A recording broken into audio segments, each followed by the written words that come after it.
CCTV कैमरे में कैद हुई घटना।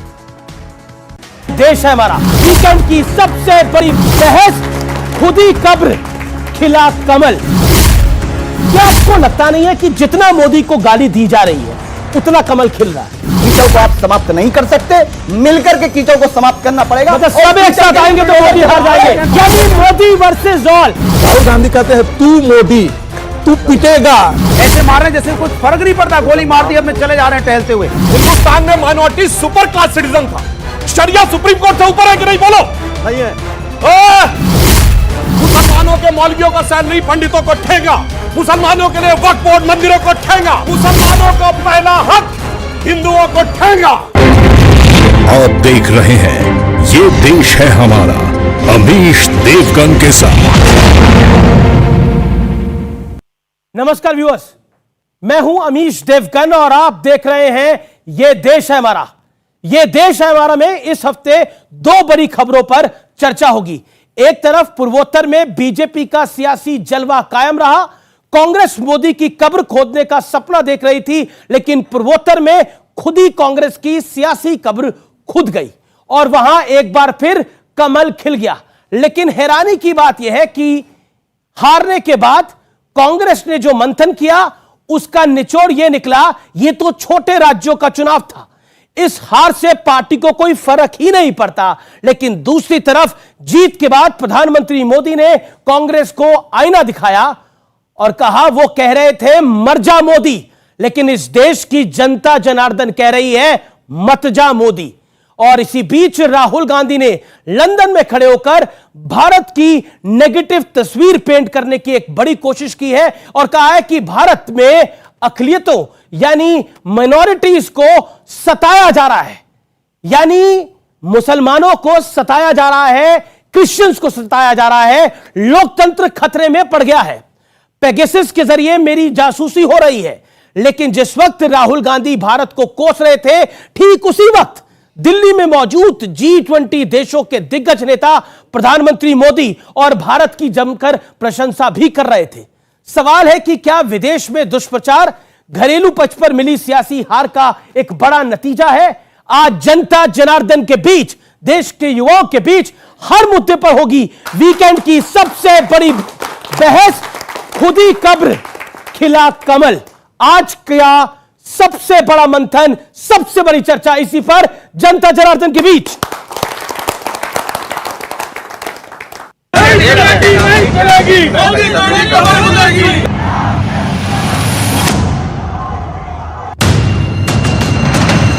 कांग्रेस समेत पूरे विपक्ष की ये मुराद देश की जनता ने पूरी नहीं होने दी।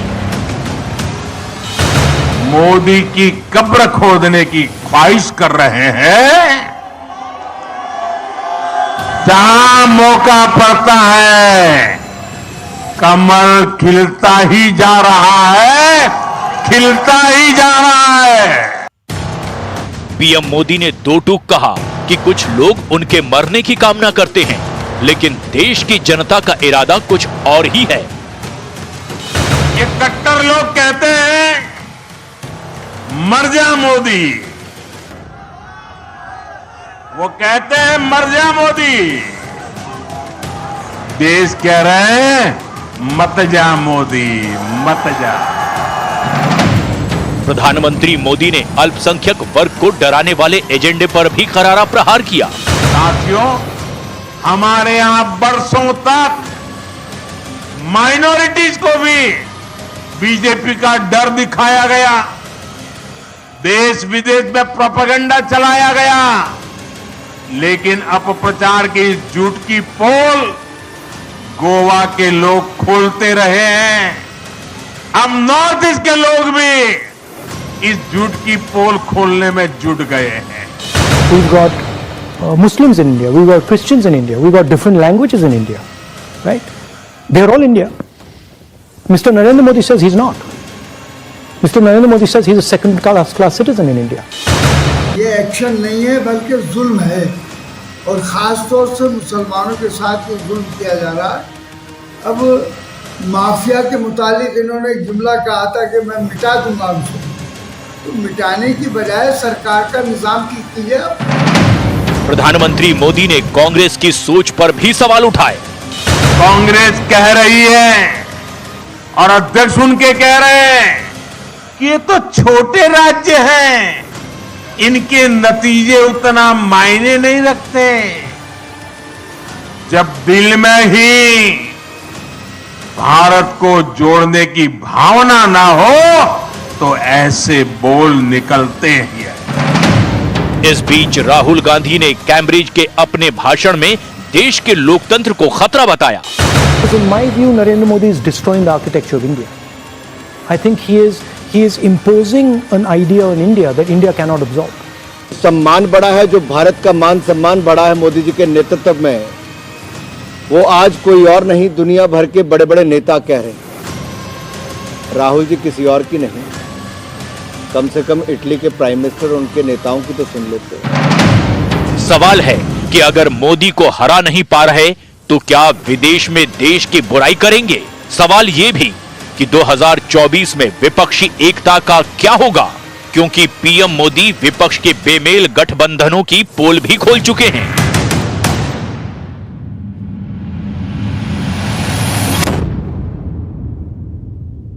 तो आज जनता जनार्दन के बीच में इसी मुद्दे पर होगी बड़ी चर्चा। मेरे साथ कौन कौन जुड़ रहा है? मेरे साथ जुड़ रहे हैं सुधांशु त्रिवेदी, बीजेपी के लोकप्रिय प्रवक्ता और सांसद। मेरे साथ जुड़ रहे हैं अतुल लोंदे, कांग्रेस पार्टी के प्रवक्ता और वरिष्ठ नेता। आप दोनों का अभिनंदन है। मेरे साथ अनुराग भदौरिया है, लोकप्रिय प्रवक्ता समाजवादी पार्टी के, उनका अभिनंदन है। मेरे साथ जुड़ रहे हैं प्रोफेसर संगीत रागी, जो कि जाने माने राजनीतिक विश्लेषक हैं। जोरदार तालियां नहीं रुकनी चाहिए। और मेरे साथ जुड़ रहे हैं शराब चौहान, नेता पीस पार्टी के, आपका भी अभिनंदन है। जोरदार तालियां तमाम मेहमानों के लिए और जनता जनार्दन के लिए जोरदार तालियां। आप तमाम लोगों का स्वागत है इस चर्चा के अंदर। लेकिन इस बड़ी चर्चा की मैं शुरुआत करता हूं अतुल जी आपसे, और 50 सेकंड में आपको देता हूं शुरुआत के अंदर। टोटल थी 179 सीट्स, राउंड ऑफ कर रहे 180 सीट, कांग्रेस की आई 8 सीट। लेकिन आपके अध्यक्ष कहते हैं छोटे राज्य थे, छोटे चुनाव थे, इनका कोई फर्क नहीं पड़ता। यानी आप इन 3 राज्यों की नॉर्थ ईस्ट की जनता को माइनस करके चलते हैं। देखिए, ये रानी गैडुल्ली जो थी नागालैंड की, जिनका स्वाधीनता संग्राम में बहुत बड़ा योगदान था, उसे रानी का टाइटल जो है वो नेहरू जी ने दिया था। ये 565 रियासतें जो है वो जोड़ी गई थी, तो भारत एक है, इस तरह से इंटरप्रिटेशन ठीक नहीं है। अब रही बात जो 3 राज्यों के चुनाव हुए, तो मेघालय में 60 सीटें भाजपा ने भी लड़ी, 60 सीटें हमने भी लड़ी। क्या हश्र हुआ सबके सामने है, हमारी सीटें 5 तो भी आई है। जबकि एक्सोडस किया गया, हमारे 21 जो पिछले बार के एमएलए थे वो सारे के सारे लेकर गए। उसके बावजूद सारे नया पूरा संगठन खड़ा हुआ, नए लोग लड़ाए गए और हमारी 5 सीटें वहां भी आई है लेफ्ट के साथ बिल्कुल। सुनिए, मेघालय में मैं त्रिपुरा की बात कर रहा हूं। अभी मैं त्रिपुरा पे आया नहीं था। जी। त्रिपुरा में आए, हम लेफ्ट के साथ लड़े ना, उसमें क्या है, ओपनली है सब ये। तो त्रिपुरा में हमने 13 सीटें लड़ी है 60 में से, और उसमें से 5 चाहिए। अब देखिए, आप जो है देश का भी देखना पड़ेगा। महाराष्ट्र में पिछले 2 साल में जितने भी चुनाव हुए, एक चुनाव छोड़ के सारे चुनाव बीजेपी हार गई। नागपुर में 2 बार हारी, ग्रेजुएट कॉन्स्टिट्यूंसी और टीचर कॉन्स्टिट्यूंसी नागपुर में हारी। जी। सुनो, और अभी कस्बा भी हारी है, जो 30 साल से कभी नहीं हारी थी। कोल्हापुर हारी, अंधेरी हारी, देगलूर हारी है, और ऐसे कई सीटें हैं जो एक साथ याद नहीं आती है, लेकिन ये सारी सीटें हारी है, तो इसकी चर्चा नहीं होती है। लेकिन 2017-18 में जितने भी चुनाव हुए, आप कह रहे हैं कि जो चार बाय इलेक्शन थे 4 सीट्स में, वो ज्यादा इंपॉर्टेंट है, 180 सीटें नहीं, आप अपने मन से इंटरप्रिटेशन आप ही बोल रहे हैं। नहीं, मैंने कुछ नहीं बोला जी, मैं कह रहा हूं, आपने बोला, आपके नेता ने बोला। अमीर जी सुनिए, मैं जो यहां खड़ा हूं, मैं जो बोल रहा हूं सुन लीजिए पहले, फिर अपना इंटरप्रिटेशन कीजिए। मैंने कहा कि आप पूरे परिप्रेक्ष्य में देखना पड़ेगा चुनाव को। ये छोटे राज्य थे, आपके अध्यक्ष ने जो बोला हाँ या ना, आपको मैंने समझ दिया। मेरी बात सुनिए, छोटा राज्य थे, आपके अध्यक्ष ने बोला। क्लास ऑफ मैथमेटिक्स, छोटे राज्य थे, हाँ या ना। बात सुनो जी, बात सुनो। 60 असेंबली की है। अभी इंटरप्रिटेशन कैसा होता है कि 44 सीटें थी बीजेपी की लास्ट टाइम, अभी 32-33 आ गई है। वोट शेयर भी कम हुआ है। वहां पर प्रज्योत देवबर्मन जो है, उन्होंने 20% वोट लिया, हमने 36% वोट लिया, 56% दोनों का है, 41% वो है। तो इंटरप्रिटेशन की बात नहीं है। लेकिन जो राज्यों में अभी चुनाव होने हैं उसमें 2018 में हमने हराया था, लेकिन अलायंस में सीबीआई इनकम टैक्स ईडी थी। तो कर्नाटक में क्या हुआ, मध्य प्रदेश में क्या हुआ, तो सवाल सारे दुनिया में छोटे राज्य थे। आप उस सवाल को टाल रहे हो, मैं दोबारा पूछूंगा आपसे सवाल। सुधांशु त्रिवेदी, कांग्रेस ने बोला कब्र खुदेगी मोदी की, लेकिन कमल खिला, पूर्वोत्तर के राज्यों में, लेकिन कांग्रेस के सर्वोच्च नेता, राष्ट्रीय अध्यक्ष से बड़ा तो कोई नहीं होता किसी पार्टी के अंदर, वो कह रहे हैं कि ये छोटे राज्य थे। देखिए, जैसी जिसकी सोच होती है वैसी उसकी दृष्टि हो जाती है, तो इसलिए अगर उनको किसी चीज में छोटा नजर आ रहा है तो ये उनकी सोच के ऊपर निर्भर करता है। हम एक बात बिल्कुल ईमानदारी से कहना चाहते हैं, हां ठीक है, संख्या की दृष्टि से उन्हें छोटा राज्य कहा जा सकता है, परंतु वो दिल में कितना बड़ा स्थान रखते हैं इसका प्रमाण यह है कि प्रधानमंत्री श्री नरेंद्र मोदी जी भारत के इतिहास के पहले प्रधानमंत्री, उन्होंने नॉर्थ ईस्ट का दौरा 50 से अधिक बार किया है। आज तक कोई प्रधानमंत्री उन राज्यों में जाकर इतना महत्व नहीं दिया है। परंतु मैं एक और बात कहना चाहता हूं, त्रिपुरा का चुनाव था केवल 5 साल पहले, 2018 की बात है ना, जब वहां कम्युनिस्ट पार्टी का ऐसा शासन था कि किसी दूसरी पार्टी के लिए डंडा झंडा लगाना भी संभव नहीं होता था त्रिपुरा में, परंतु त्रिपुरा में नहीं, कम्युनिस्ट पार्टी का, कम्युनिस्ट पार्टी। आज यह माना जाता था कि क्या भाजपा कम्युनिस्ट पार्टी से लड़ पाएगी। 2018 का जब हम चुनाव लड़ रहे थे, आज स्थिति क्या हो गई कि कांग्रेस और कम्युनिस्ट दोनों मिल गए और यह सोचकर कि क्या हम भाजपा को रोक पाएंगे, और नहीं रोक पाए। आप सोचिए, इतना बड़ा बदलाव 5 साल में आ गया, और वो क्यों आया? क्योंकि ईमानदारी से उस क्षेत्र में काम किया। और जहां तक छोटे की बात है तो एक बिंदु कहना चाहूंगा, हिंदी के बड़े प्रख्यात कवि हुए हैं बिहारी जी, जिन्होंने अपनी ग्रंथ लिखा था सतसई। उसका एक दोहा है, सतसैया के दोहरे जो नावक के तीर, और देखन में छोटे लगे घाव करे गंभीर। घाव करे गंभीर, अनुराग भदौरिया, अनुराग भदौरिया, घाव करे गंभीर। लेकिन लंदन में जाकर, नहीं अनुराग भदौरिया की बारी, लंदन में जाके राहुल गांधी कह रहे हैं अल्पसंख्यक खतरे में है भारत के अंदर। देश में रह के आपके बड़े नेता शफीकुर रहमान बर्क कह रहे हैं कि मुसलमानों के साथ अन्याय हो रहा है। एक बात बताइए, ये घाव करे गंभीर, आप मुझे बताइए कि देश के बारे में देश के बाहर जाके ये बोलना जायज है? देखिए, घाव गंभीर कैसे होते हैं? घाव गंभीर होते हैं लेकिन दर्द भी होता है, तकलीफ भी होती है, हम अंदर ही अंदर रोते भी रहते हैं। मैं सुबह सुबह आज पेट्रोल पंप पे गया, मैंने सोचा बड़ी जश्न मनाया जा रहा है, पूर्वांचल जीत गए, चारों तरफ फूल बारिश हो रही है, हम भी खुश हैं, भाई बीजेपी जीती है, जनता ने वोट दिया है। पेट्रोल पंप पे गए, भैया सस्ती मिल जाएगा पेट्रोल, पेट्रोल वाले ने पैसा मांग लिया पूरा मुझसे।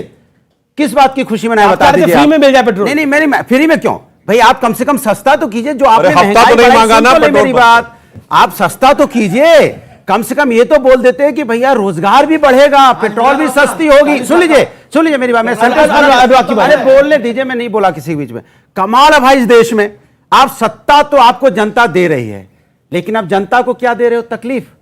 आपको दर्द नहीं होता अंदर? मैंने जो सवाल पूछा, आपको वोट दे रही है जनता, आपको सत्ता दे रही है, सवाल पे भी कर लीजिए अनुराग भाई, तो होना चाहिए अनुराग जी, नजरे इनायत आप मेरे सवाल पे भी कर लीजिए। उस पे भी आ रहा हूं।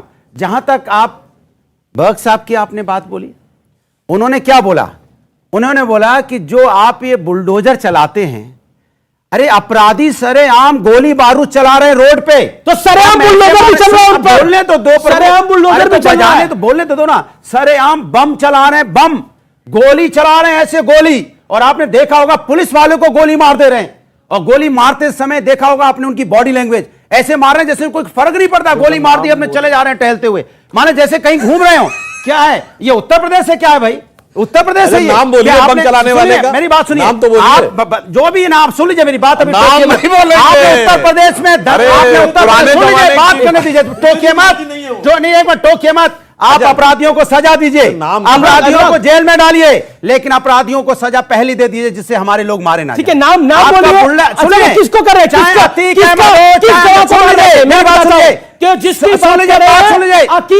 अहमद के गुलगोरे भरा, और उसी अतीक अहमद के लोगों को मारा गया। अब बोलने तो दो यार, बोलने दो पूरा। चाहे अतीक अहमद हो, चाहे देखो यार सेंटेंस, चाहे अतीक अहमद हो, चाहे अनुराग भदौरिया हो, चाहे सुधांशु त्रिवेदी हो, हिंदुस्तान में जो कानून सबके लिए बराबर होता है। अगर आप गलती करोगे, सुनिए, आज गलती करोगे तो आपको कानून सजा देगी, लेकिन अगर आप पहले ही सजा दे दो, जो बदमाश हैं तो कम से कम निर्दोष तो नहीं मारे जाए। मुझे समझ नहीं आ रहा कि क्या गलती थी जो मारा गया। शफीकुर रहमान बर्क जिनके यहाँ बुलडोजर चल रहा है उस पे नाराज हो रहे हैं, इसका मतलब उन्होंने क्या बोला? बिल्कुल उन्होंने यही बोला, उन्होंने नहीं बोला, यही बोला, उन्होंने ये नहीं बोला, उन्होंने यही बोला, और उनको डिफेंड कर रहे हैं। माफियाओं पे चलाओ। क्या अब आपने बीजेपी पे अब आपने लगभग 3 मिनट बोला। सुधांशु जी, ऐसा है कि उनका दर्द उनका दर्द पेट्रोल पंप पे जाने पे हम बहुत गहरा समझ सकते हैं, क्योंकि सपा शासन काल में सपा के लोग तो कभी पैसे नहीं देते थे पेट्रोल पंप पे, मुफ्त में भरवा लेते थे, और बहुत से तो ऐसे लोग थे हफ्ता भी ले लेते थे। तो इसलिए उनका दर्द समझा जा सकता है कि वो जब कहे कि हम गए और लगा भाजपा की सरकार है तो कितना दर्द हो रहा होगा। सिद्धार्थ चौहान, क्या आपको लगता है, जो राम, मैं विषय पर आता हूं दोबारा, जो प्रधानमंत्री ने बोला कि मेरी कब्र खोदना चाहते हैं लेकिन देश में कमल खिल रहा है, और राहुल गांधी ने बोला कि यहां पर अब अक़लियतों का रहना मुश्किल होता जा रहा है, इस देश के अंदर फांसीवाद हो रहा है? ये तो कटु सत्य है, चाहे कहीं भी बोला जाए। और रही बात देश और विदेश में, तो प्रधानमंत्री जी ने भी कहा था कि पिछले जन्म में कहां पैदा हो गए, शर्म आती हो, ये भी कहीं बाहर ही बोला था, याद होगा आपको। लेकिन दूसरा विषय है कि जो बातें बोली गई, क्या यही बुक फेयर में बाइबल अगर किसी ने डिस्ट्रीब्यूट किया तो कैसे कैसे नारे लगे थे, सब भूल गए? क्या जुनैद को, नासिर को हत्या नहीं की गई? और जो पहलू खान और अखलाक की मर्डर किस नाम पे हुआ था? अखलाक के कातिलों का महिमा मंडन किया गया, उन पर बिल्डोजर नहीं चला।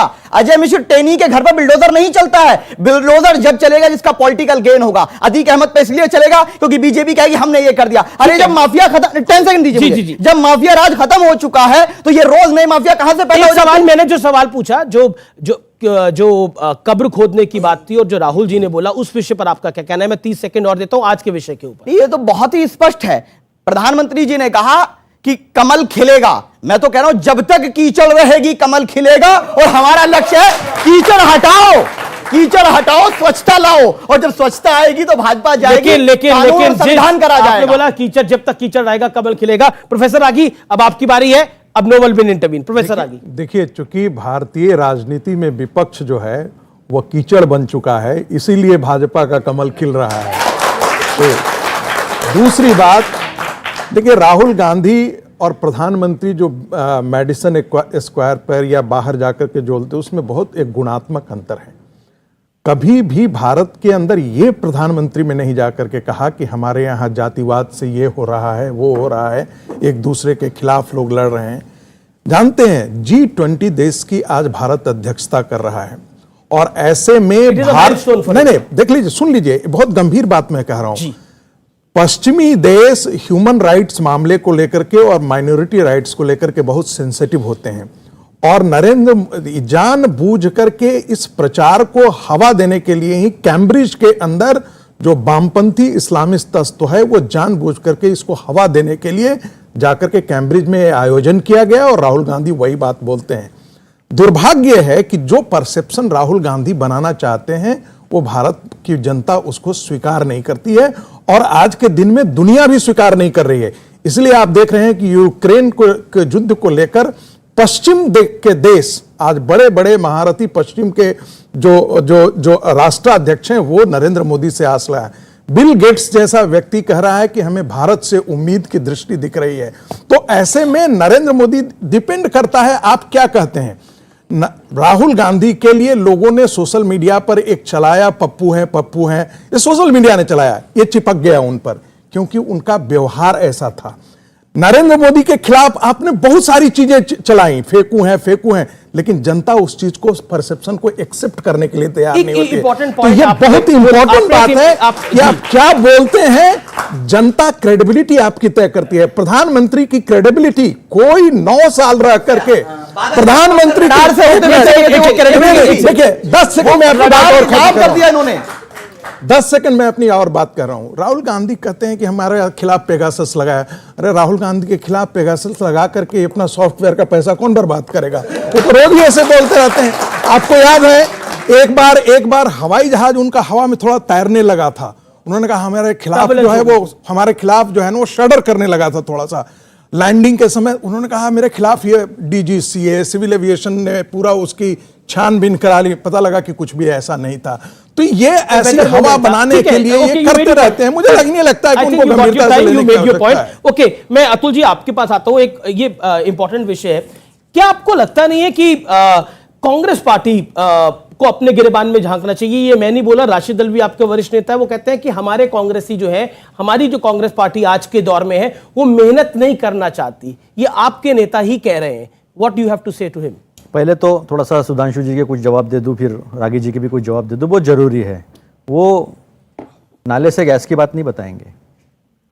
वो मेडिसन स्क्वायर में बैठ के जो बातें की जाती कि 2014 से पहले इस देश में जन्म लेना गुनाह था, तो 2014 से पहले जन्म खुद स्वयं मोदी जी का भी हुआ था।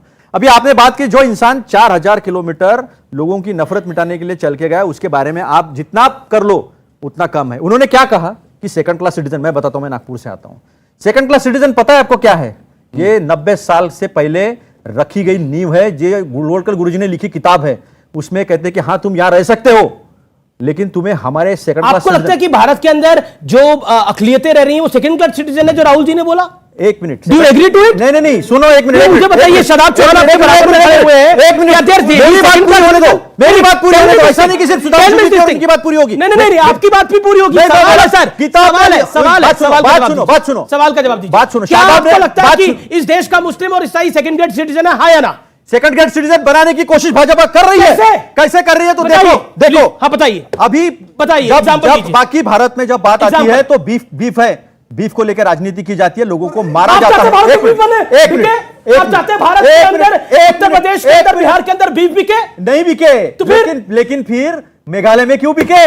मेघालय में जाके स्टॉल लगाते हैं ये लोग। इनका एक कैंडिडेट है बराट बरनार, उसने वेश्यालय चलाया, उसने जिलिटन, उसने मेरे को बताइए, एक सेकंड, ये बड़ा इंपॉर्टेंट है। आप जो बात बोल रहे हैं ना, एक मिनट, मेघालय में कैसे चलने दिया आपने? अरुणाचल में कैसे? आप मुझे बोला मैं यहाँ बीफ खिलाऊंगा। आप दूसरों को बताइए, आपको मैंने बोलने का भरपूर मौका दिया, आपको बोलने का भरपूर मौका दिया। क्या बीफ का स्टॉल लगा नहीं मेघालय में? बताइए मुझे। सुनिए ना, मेघालय में चलता है, गोवा में चलता है, अरुणाचल में चलता है। अतुल जी, क्या आपको लगता है कि भारत में मुसलमान और ईसाई सेकंड ग्रेड सिटीजन है, जो राहुल जी ने बोला? नहीं, आप मुझे उसका रीजन बताइए, मैं आपको कारण बताइए। मैं आपसे एग्जांपल पूछने को तैयार हूं। आपको बता रहा हूं, ये बुलडोजर से लेकर ये लोगों को जिस तरह से मारा काटा जा रहा है। अरे सुनिए ना, यार, एक मिनट, मैंने भागी जी, अगर आपको बात करने, तीनों बात कर लो, मैं निकल जाता हूं। नहीं बात रखने दो। आपने सवाल पूछा ना, सवाल पूछा, मैं जवाब दे रहा हूं। उनको 30 सेकंड बोलने दीजिए, छोटी सी रहने दो, आपने हो गया।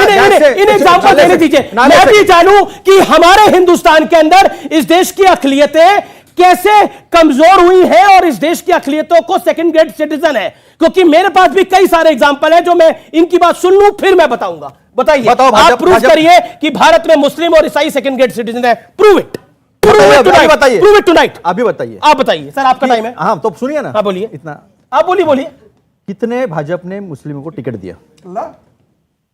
कितने ये भाजपा कारण ने मुसलमान को? second सुनियो, यही रहता है, रिप्रेजेंटेशन नहीं देना डेमोक्रेसी में सबसे बड़ा। एक मिनट, एक टिकट नहीं देते ये आज एक भी मुसलमान जो है इनके पार्टी में। आपने बोला मुसलमानों को टिकट ना देना, सुनो, मुसलमानों को टिकट ना देना, मुसलमानों को सुनो, सेकंड ग्रेड।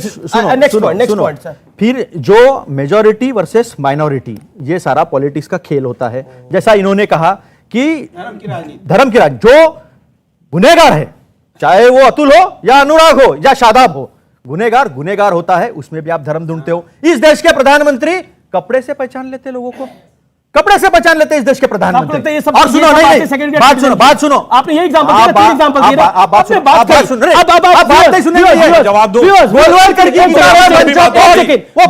किताब अभी नहीं है, उसके बाद कांग्रेस का शासन है। लेकिन व्यूअर्स, मैं आपको बताता हूं, इस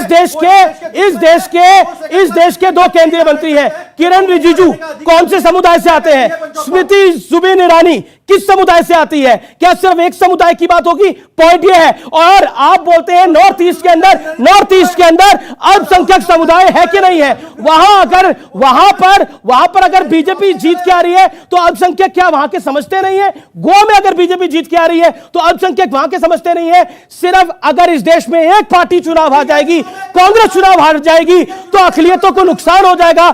ये नैरेटिव ब्रिटिश नैरेटिव है, ये नैरेटिव देश का नैरेटिव नहीं है। काफी लंबी बात हो गई। देखिए समस्या क्या है, अब आप लोगों को बहुत साफ समझ में आ गया कि वायरस कोई राहुल गांधी जी के फोन में नहीं है, कांग्रेसियों के दिमाग में है, जिस कारण से उन्हें यह नजर आता है कि सेकंड क्लास। अरे मैं ईमानदारी से कहता हूं, शमशान घाट का प्रचार किसने किया था यूपी के चुनाव में? आप अपने टर्न पे। नहीं, ऐसा नहीं है, आपने भी बीच में सबके बोला है। नहीं, आप गलत बोलोगे तो मैं बोलिए। मैं जवाब देता हूं, सुनिए। अरे भाई जवाब दे रहा हूं, इनका मुंह बंद करवा दो। जवाब दे रहा हूं। अरे भाई सुनिए, अरे भाई कब्रिस्तान कुफ्र है इस्लाम के हिसाब से। हिंदुस्तान में माइनॉरिटी सुपर क्लास सिटीजन था। शरिया सुप्रीम कोर्ट से ऊपर है कि नहीं? बोलो। नहीं है।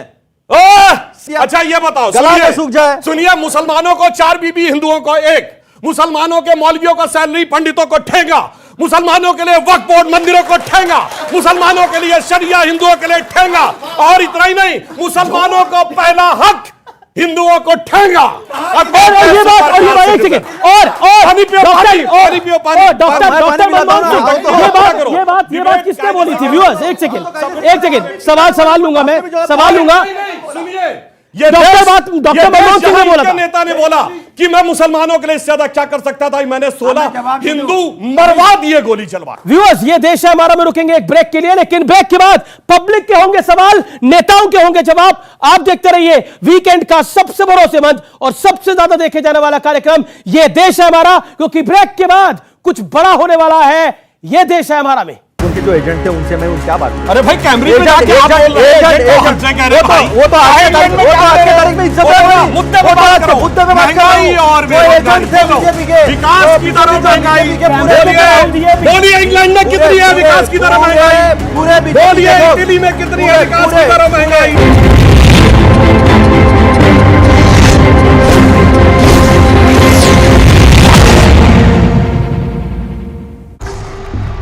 तेरा नाम